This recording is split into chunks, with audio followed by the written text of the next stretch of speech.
This is a piece of bone, but it's not ordinary bone. This one's 10 million years old, and it has significant scratch marks along its surface as though a giant tooth had been rasping along, creating these deep furrows. And this is a giant tooth.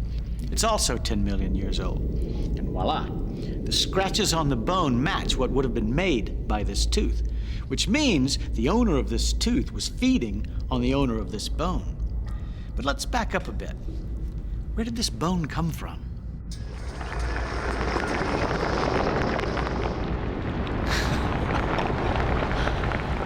Wow, that's incredible. I love this room.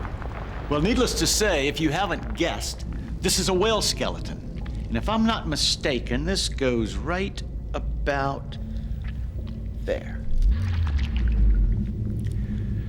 And the animal that attacked this whale went straight for the pectoral fins, the rib cage, the middle of the body. But what on earth would attack a whale?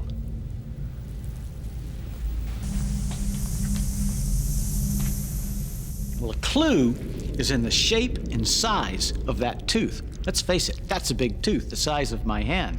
But it doesn't differ much in shape from the smaller tooth. Look at the edges of these. The serrations are like a fine kitchen knife, perfect for cutting. They both have it. Now, the smaller tooth is from the great white shark, the same one that's swimming around in the oceans today and you saw at the head of the program. And that same great white shark will feed on dead whales. It's after the energy-rich blubber, which it slices off with its sharp, serrated teeth. But it leaves the rest. Even a great white is too small to get its teeth into a whole whale. But the owner of that bigger tooth was able to slice through the entire body, bones and all. In fact, the shark that's been attacking whales is an ancient relative of the great whites. It's a formidable beast called Megalodon, meaning, not surprisingly, big tooth.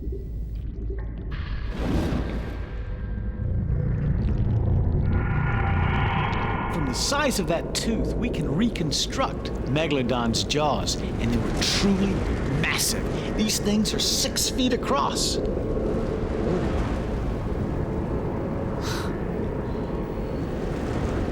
Wow. A great white shark could swim through these jaws. I could fit through a baby Megalodon's jaws. And those enormous jaws were supported by an equally gigantic body, up to 60 feet long. Now that is a shark, a giant great white. Imagine the muscle mass necessary to lift and close those jaws. No wonder his head is so big. As a matter of fact, the whole body is big.